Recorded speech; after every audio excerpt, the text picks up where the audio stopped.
আসসালামু আলাইকুম রহমতুল্লাহি।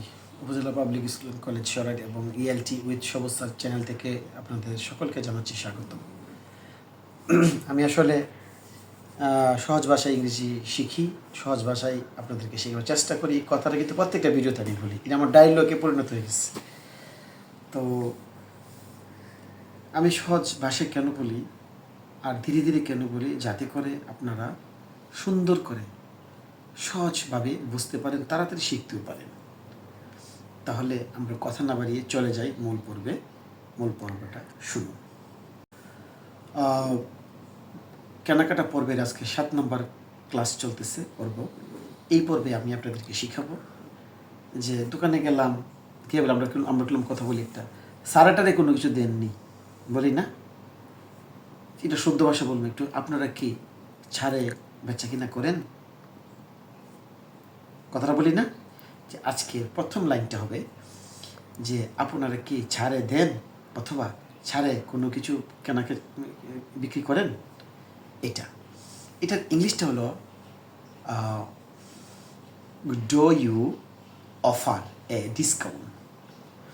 Do you offer a discount অর্থাৎ আপনারা কি ছাড়ে বিক্রি করার কোনো অফার টফার করেছেন? ঠিক আছে, আপনারা কি ছাড়ে বিক্রি করেন, এই কি ইংলিশ। আপনারা কি ছাড়ে দেন, একই English. Do you offer a discount.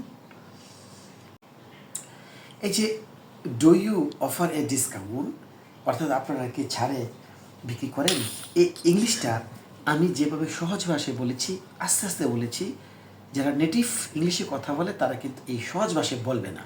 তারা বলবে কি জানেন, ডু ইউ কতবার তো দিয়েছি, do you offer a discount. এ যে শব্দটা এটা article.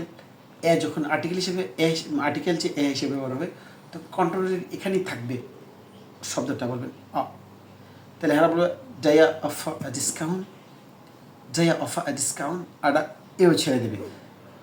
Do you offer a discount এরকম বলবে না। কথা বুঝছেন? Do you d'ya offer a discount, এই এটার ভিতরে রেখে কথা বলবে, ডাইয়া অফার আ ডিসকাউন্ট। কথা ক্লিয়ার? এটা হলো মূল কথা। কেনাকাটা পর্বের এই এখনই প্রশ্নটা আমি সুন্দর একটা ইংলিশ শেখাচ্ছি। আমরা বলি না যে একটা মাল খুঁজতেছেন, এই দোকানে খুঁজি, ওই দোকানে খুঁজি, ওইখানে যাই, পাই না। যে মনে করে বললাম যে এই যে মোবাইলটা, এই মোবাইলটা আমি কোথায় পেতে পারি? হ্যাঁ, আমি কোথায় পেতে পারি? এই চশমাটা আমি কোথায় পেতে পারি? বলতে পারি না। এটার আজকের পর্বটা এখন হবে যে মোবাইলটা, ধরেন এই যে মোবাইলটা আমি কোথায় পেতে পারি, ইংলিশটা কী হবে, বা মোবাইলটা আমি কোথায় পেতে পারি। তাহলে মনে করেন ওয়ার ক্যান, মানে where can I find the mobile. যে মোবাইলটা স্যামসাং মোবাইল, আইফোন মোবাইল, এই কালার মোবাইলটা, যে where can I find the mobile, এই মোবাইলটা আমি কোথায় পেতে পারি। কথা ক্লিয়ার? আশা করি শিখে ফেলেছেন। আমি যে বাক্যটা বলেছি হোয়ার can I find the mobile, এটা কিন্তু এরকম সহজ ভাষায় বলবে না। হোয়ার can I find the mobile, এত সহজ ভাষায় কিন্তু বলবে না। এই হোয়ারটারে বিদেশিরা শুদ্ধ ভাষায় বলে ওয়ার।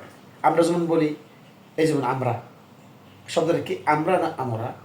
আমরা যেমন আমি বলতেছি আরে বহ বা বহ, এটা কি কইছে? আসলে শব্দ হলো বস। এরকম আমরা যে হোয়ারটা চিনি, হোয়ারটার অরিজিনাল ভাষা হলো ওয়ার। তাহলে ওয়ার খেনাই, এই তিনটাকে একসাথে বলবে, ওয়ার খেনাই ফাইন দ্য মোবাইল। দি তো জানেননি, কনসোনেন্টের আগে যে শব্দটা, ধরুন ফাইন, এফটা কনসোনেন্টের আগে দিটা যা বলবেন, হোয়ার can I find the mobile. ঠিক আছে? বা হোয়ার can I fine this mobile, এই মোবাইলটা আমি কোথায় পেতে পারি। আশা করি বাক্যটা শুদ্ধভাবে বুঝে ফেলেছেন। এই যে where can I find the mobile, এই মোবাইলটা শূন্যস্থান থাকবে। এই মোবাইলে আপনি যে জিনিসটা বসাতে চান ওই জিনিসটা বসাতে পারবেন। তবে এখানে কথাটা হলো, যদি আপনি নামটা সঠিক বলেন, যেমন where can I find find max, আমি তো মোবাইলের নাম তেমন জানি না, ধরে নেন Redmi Note 13, mobile. Where can I find the not third mobile?